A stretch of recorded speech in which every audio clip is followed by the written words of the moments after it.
2025లో ఎవరైతే ఎంటెక్ చేద్దాం అనుకుంటున్నారో గేట్ ఆర్ పీజీ సెట్లో ఎవరైతే రిజిస్ట్రేషన్ చేసుకొని గేట్ ద్వారా కావచ్చు పీజీ సెట్ ద్వారా ఎవరైతే ఎంటెక్ చేద్దాం అనుకుంటున్నారో కంప్లీట్గా ఈ వీడియోలో కంప్లీట్గా మీకు ఎంటెక్ జాయిన్ అయిన తర్వాత ఏ టైప్ ఆఫ్ సీట్స్ ఉంటాయి, మీకు ఫీ స్ట్రక్చర్ ఏ విధంగా ఉంటుంది, ఫీజు రియంబర్స్మెంట్ ఏ విధంగా ఉంటుంది, సో గేట్ వాళ్ళు ఎప్పుడు రిజిస్ట్రేషన్ చేసుకోవాలి, పీజీ సెట్ వాళ్ళు ఎట్లా రిజిస్ట్రేషన్ చేసుకోవాలి, ప్రతి స్పెషలైజేషన్లో ఎన్ని సీట్స్ ఉంటాయి, సో డీటెయిల్గా ఎక్స్ప్లెయిన్ చేయడం జరుగుతుందండి. సో వీడియో ఎండ్ వరకు చూడండి. సో ఫస్ట్ పాయింట్ వచ్చేసి మనకు ఇంటేక్ ఆఫ్ టైప్, అంటే మీకు ఎంటెక్ జాయిన్ అవుతారు కదా, అందులో డిఫరెంట్ టైప్ ఆఫ్ సీట్స్ ఉంటాయి. సో వాటి గురించి ఫస్ట్ ఎక్స్ప్లెయిన్ చేస్తాను. సో ఇక్కడ మనకు ఎగ్జాంపుల్ మీద ఒక బ్రాంచ్ అనుకుందాం. సపోజ్ మీరు బీటెక్ సివిల్ కావచ్చు, సిఎస్సి కావచ్చు, ఏదో ఒక కోర్స్ చేశారు. ఆ కోర్స్ తర్వాత మీరు ఎంటెక్ చేసే స్పెషలైజేషన్లో టోటల్ సీట్స్ని 3 డిఫరెంట్ టైప్స్గా డివైడ్ చేస్తారు. సో ఫస్ట్ టైప్ వచ్చేసి regular seats. So regular seats, self finance seats, SNS seats అని ఇట్లా డివైడ్ చేస్తారు. సో అది ఎందుకు డివైడ్ చేస్తారు, సో దానికి సంబంధించిన ఇన్ఫర్మేషన్ కూడా ఇదే వీడియోలో ఇస్తానండి. సపోజ్ ఒక స్పెషలైజేషన్లో ఒక 30 సీట్స్ ఉన్నాయి. ఎగ్జాంపుల్ జేఎన్టీయూలో ఒక 25 సీట్స్ కావచ్చు, 30 సీట్స్ ఉన్నాయి. ఆ 30 సీట్స్ని అన్ని రెగ్యులర్లో పెట్టడం వల్ల అక్కడ తక్కువ ఫీ స్ట్రక్చర్ ఉంటుంది. అండ్ ర్యాండమ్ స్టూడెంట్స్ అంటే ఎంటెక్ ఇంట్రెస్ట్ లేకుండా జస్ట్ స్టైపెండ్ కోసం కావచ్చు, ఫీజు రియంబర్స్మెంట్ వస్తుందని చేసే వాళ్ళు ఉంటారు.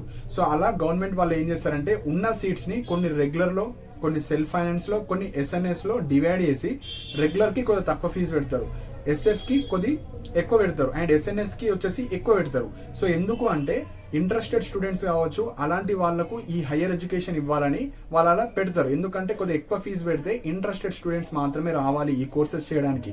సో అందుకే వాళ్ళు ఆ 3 డిఫరెంట్ కోర్సెస్ని ఇంట్రడ్యూస్ చేశారు. సో ఇది ఫస్ట్ పాయింట్. సో మనకు ఎంటెక్లో మీకు రెగ్యులర్ సీట్స్ ఉంటాయి, సెల్ఫ్ ఫైనాన్స్ సీట్స్ ఉంటాయి, ఎస్ఎన్ఎస్ సీట్స్ ఉంటాయి.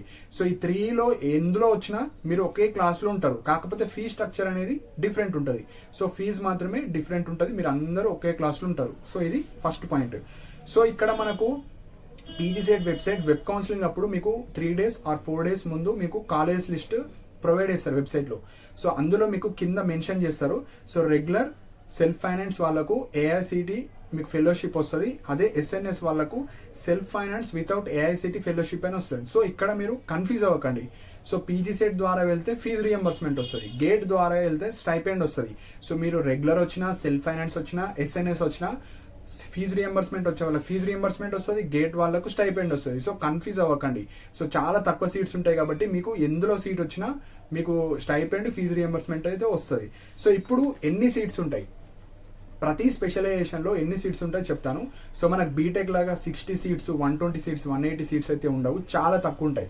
సో ఒక్కొక్క స్పెషలైజేషన్లో దాని యొక్క బ్రాంచ్ డిమాండ్ బట్టి, దాని యొక్క ఫెసిలిటీస్ బట్టి దానికి సంబంధించిన సీట్స్ అనేవి ఉంటాయి. సో ఫస్ట్ పాయింట్ వచ్చేసి కొన్నిట్లో 6 సీట్స్ ఉంటాయి, కొన్నిట్లో 12, కొన్నిట్లో 18, కొన్నిట్లో 20, 24, 30. So maximum 30 seats. సో ఎక్కువ అయితే మనకు 18, 16, 24 ఈ విధంగా ఉంటాయండి. సో మనకు వెబ్సైట్లో అప్డేట్ చేస్తారు ఒక 1 week బిఫోర్. సో అప్పుడు మీరు చూసుకోవచ్చు ప్రతి కాలేజ్లో మీ స్పెషలైజేషన్లో ఎన్ని సీట్స్ ఉన్నాయి అట్లా మీరు చూసుకోవచ్చు. సో ఈ విధంగా ఒక్కొక్క స్పెషలైజేషన్లో ఒకలా ఉంటాయి. So fixed amount of seats అయితే అన్ని బ్రాంచ్లో ఉంటాయి, దాని యొక్క డిమాండ్ బట్టి సీట్స్ అనేవి ఉంటాయి. సో ఇలా సీట్స్. సో నెక్స్ట్ వచ్చేసి ఫీజు. సో మీరు గవర్నమెంట్ యూనివర్సిటీ జేఎన్టీ కావచ్చు, ఉస్మానియాలో ఏ విధంగా ఫీ ఉంటుంది, ప్రైవేట్ టాప్ 10లో వస్తే ఏ విధంగా ఫీ ఉంటుంది, టాప్ 10 తర్వాత ఏవైతే ఇంజనీరింగ్ కాలేజ్లు ఉంటాయి అందులో ఎంటెక్ చేసే వాళ్ళకి ఫీ స్ట్రక్చర్ ఏ విధంగా ఉంటుందో చెప్తాను. సో ఇప్పుడు నేను ఏదైతే రెగ్యులర్, సెల్ఫ్ ఫైనాన్స్, ఎస్ఎన్ఎస్ చెప్పాను, గవర్నమెంట్ యూనివర్సిటీలో ఎవరైతే చేద్దాం అనుకుంటున్నారో దానికి సంబంధించిన ఫీ స్ట్రక్చర్ చెప్తాను. సో ఫస్ట్ ఉస్మానియా యూనివర్సిటీ కావచ్చు, జేఎన్టీ యూనివర్సిటీలో ఎవరైతే ఎంటెక్ చేద్దాం అనుకునే వాళ్ళకు ఫస్ట్ మీకు మినిమం 60,000 ఫీజు ఉంటుంది రెగ్యులర్లో సీట్ వస్తే. అదే నెక్స్ట్ రెగ్యులర్ తర్వాత సెల్ఫ్ ఫైనాన్స్లో వస్తే 70,000 అమౌంట్ ఉంటుంది. అదే ఎస్ఎన్ఎస్లో వస్తే 1 lakh ఉంటుంది. సో ఇది మనకు మెయిన్. రెగ్యులర్లో వస్తే ఒక ఫీ ఉంటుంది, సెల్ఫ్ ఫైనాన్స్లో వస్తే ఒక ఫీ ఉంటుంది, ఎస్ఎన్ఎస్లో వస్తే ఒక fee. So minimum 60,000 to 1 lakh వరకు ఇయర్లీ ఫీ ఉంటుంది. సో మనకు యూనివర్సిటీలో చేసే వాళ్ళకు ఉస్మానియా కావచ్చు, జేఎన్టీ కావచ్చు, ఇది యూనివర్సిటీ ఫీజు మాత్రమే. నెక్స్ట్ వచ్చేసి ప్రైవేట్ కాలేజ్లో కూడా 2 type ఆఫ్ కాలేజ్ ఉంటాయి. సో టాప్ 10, టాప్ 15 కాలేజ్ ఒకలాగా ఉంటాయి. టాప్ 10, టాప్ 15 తర్వాత మిగతా ఏవైతే ఇంజనీరింగ్ కాలేజ్లు ఉంటాయో దాంట్లో కొంచెం తక్కువ అమౌంట్ అయితే ఉంటుంది.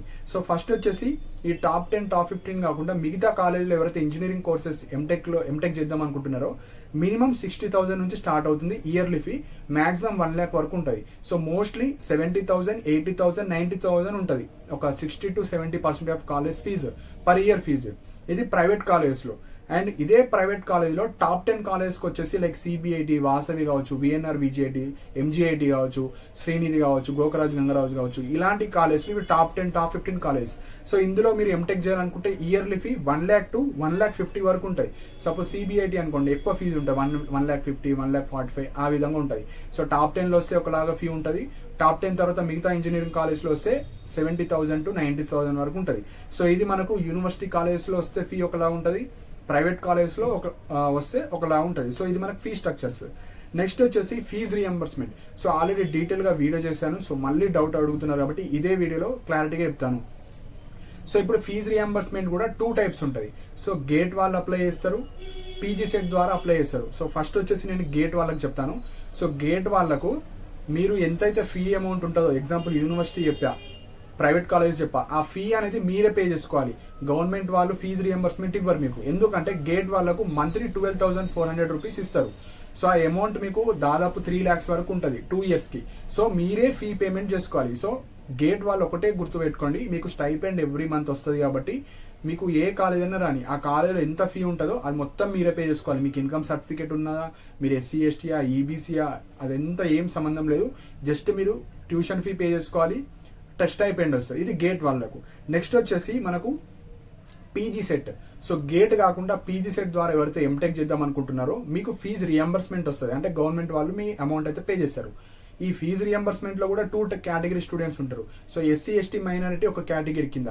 సో వాళ్ళకు ఫుల్ ఫీజు రియంబర్స్మెంట్ వస్తుంది. సో మీ ఇన్కమ్ సర్టిఫికేట్ ఉండి మీరు అప్లోడ్ చేస్తారు కదా మీకు కౌన్సిలింగ్ ప్రాసెస్ లో, అలాంటి క్యాండిడేట్స్ కి మీకు ఫుల్ ఫీజు రియంబర్స్మెంట్ వస్తుంది. So SC ST minority students మీకు గవర్నమెంట్ లో వచ్చిందా, ప్రైవేట్ లో వచ్చిందా, ఎక్కడన్నా రాని, so complete full fees reimbursement. అదే BC student and EWS student వాళ్ళకు ఇయర్లీ 57,000 మాత్రమే వస్తుంది. సో మీరు ఏ కాలేజ్ అయినా జాయిన్ అండి, ఆ కాలేజ్లో ఎగ్జాంపుల్ 1 lakh ఫీ ఉంది, 57,000 గవర్నమెంట్ వాళ్ళు పే చేస్తే మిగతా 43,000 మీరు పే చేసుకోవాలి. సపోజ్ ఒక కాలేజ్లో 80,000 ఫీజు ఉంది, అందులో 57,000 మీకు గవర్నమెంట్ వాళ్ళు పే చేస్తారు, మిగతా అమౌంట్ ఏదైతుందో అది మీరు పే చేసుకోవాలి. So fees reimbursement, full fees reimbursement SC ST minority, BC EWS క్యాండిడేట్స్కి మీకు 57,000 per year ఉంటుంది. సో ఇది మనకు fees reimbursement details.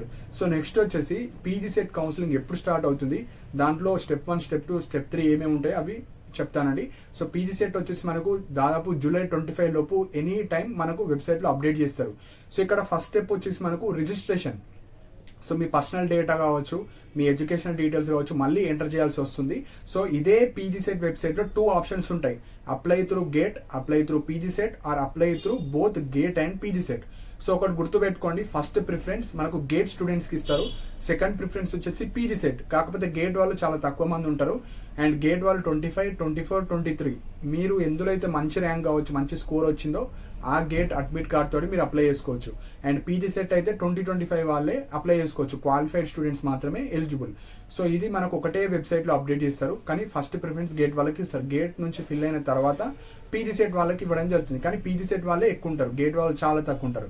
So registration, మీ సర్టిఫికేట్స్ అప్లోడ్ చేయాలి. సర్టిఫికేట్స్ అప్లోడ్ చేసిన తర్వాత వాళ్ళు వెరిఫై చేసిన తర్వాత మీకు web options. So web options అంటే ఎంటెక్ కాలేజ్ పెట్టుకోవాలి అండ్ స్పెషలైజేషన్స్ మీరు పెట్టుకోవాలి.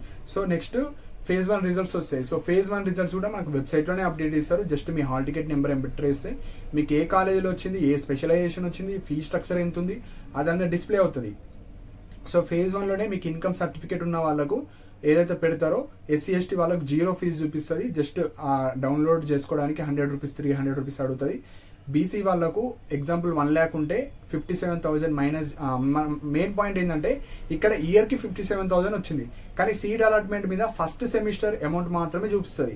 సో ఫస్ట్ సెమిస్టర్ అమౌంట్ మాత్రం పే చేయాలి. సపోజ్ గేట్ వాళ్ళు అనుకోండి, ఫస్ట్ సెమిస్టర్ అమౌంట్ చూపిస్తుంది. ఎగ్జాంపుల్ సిబిఐటి వచ్చింది అనుకోండి, ఎగ్జాంపుల్ 1,50,000 ఉంది, ఫస్ట్ సెమిస్టర్ అమౌంట్ ఎంత ఉంటుంది, 75,000. సో గేట్ వాళ్ళు 75,000 అమౌంట్ ఆన్లైన్లో పే చేసి కాలేజ్కి వెళ్ళి రిపోర్ట్ చేయాలి. సపోజ్ బీసీ స్టూడెంట్స్కి వచ్చింది, వాళ్ళు పీజీ సెట్ ద్వారా. సో ఇయర్లీ 57,000 వస్తుంది. ఇయర్లీ 57 అంటే మీకు హాఫ్ ఇయర్లీ ఎంత, ఒక సెమిస్టర్కి ఎంత వస్తుంది, 28,500 రూపీస్ ఆ విధంగా వస్తుంది. సో ఆ అమౌంట్ మీరు పే చేసుకోవాలి. సో ఇయర్కి 57,000 వస్తే మనకు 1 సెమిస్టర్కి బై 2 చేస్తే ఎంత అమౌంట్ అయితే వస్తుందో ఆ అమౌంట్ ఫస్ట్ సెమిస్టర్ ఫీ నుంచి తీసేస్తే మిగతా అమౌంట్ ఏదైతే ఉంటుందో అది మీరు బీసీ వాళ్ళు పే చేసుకోవాలి. సో సీట్ అలాట్మెంట్ మీద 1 year ఫీ చూపించదు, ఓన్లీ 1 సెమిస్టర్ ఫీ చూపిస్తుంది. ఎందుకంటే సడన్గా అంత అమౌంట్ మనం పే చేయలేం కాబట్టి ఫస్ట్ సెమిస్టర్ ఫీ ఉంటుంది. గేట్ వాళ్ళు ఫస్ట్ సెమిస్టర్ ఫీ మొత్తం పే చేసుకోవాలి ఆ సీట్ని మీకు కావాలనుకుంటే. పీజీ సెట్ ద్వారా వెళ్ళే వాళ్ళు, బీసీ ఈడబ్ల్యూఎస్ వాళ్ళు మీకు 57 ఇయర్లీ వస్తుంది. హాఫ్ ఆఫ్ ది అమౌంట్ ఎంతైతే వస్తుందో అది ఫీజు రియంబర్స్మెంట్ తీసేసి మిగతా అమౌంట్ ఏదైతే ఉందో అది మీరు ఆన్లైన్లో పే చేసుకోవాలి. కాలేజ్ రిపోర్టింగ్ ఉంటుంది. కాలేజ్ రిపోర్టింగ్కి కాలేజ్ నచ్చితే జాయిన్ అవుతారు. ఆ కాలేజ్ నచ్చకపోతే మళ్ళీ phase 2లో కూడా మీరు పార్టిసిపేట్ చేయొచ్చు. సో phase 1 phase 2 తర్వాత ఒక స్పాట్ అడ్మిషన్స్ ఉంటుంది. అప్పుడు మీకు నచ్చిన కాలేజ్, ప్రైవేట్ కాలేజ్కి మాత్రమే వెళ్ళి అడ్మిషన్స్ అయితే తీసుకోవచ్చు.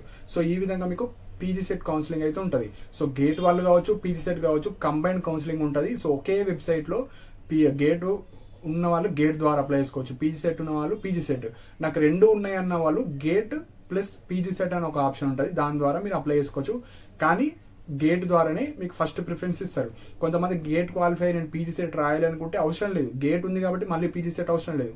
జస్ట్ గేట్ మీదైతే రిజిస్ట్రేషన్ నెంబర్ ఉంటుందో దాని ద్వారా మీరు అప్లై చేసుకోవచ్చు. సో ఇవి ఇంపార్టెంట్ పాయింట్స్ అండి. సో మెయిన్గా type of seats, fee structure కావచ్చు, రిజిస్ట్రేషన్ ఏ విధంగా చేసుకోవాలి, ఫీజు రియంబర్స్మెంట్ ఎప్పుడు వస్తుంది, మీకు ఎంత వస్తుంది, అన్ని ఇంపార్టెంట్ పాయింట్స్ మీకు చెప్పడం జరిగింది. అండ్ మన టెలిగ్రామ్ ఛానల్లో కూడా జాయిన్ అవ్వండి. ఇంపార్టెంట్ లింక్స్ కావచ్చు, పీడిఎఫ్స్ కావచ్చు, ప్రీవియస్ ఇయర్స్ అన్ని పీడిఎఫ్స్ కావచ్చు, అన్ని మన టెలిగ్రామ్ ఛానల్లో ఉంటాయి. సో మీరు చూసుకోవచ్చు. అండ్ ఇలాంటి అప్డేట్స్ కోసం మన ఛానల్ని సబ్స్క్రైబ్ చేసుకోండి. And thank you for watching my video.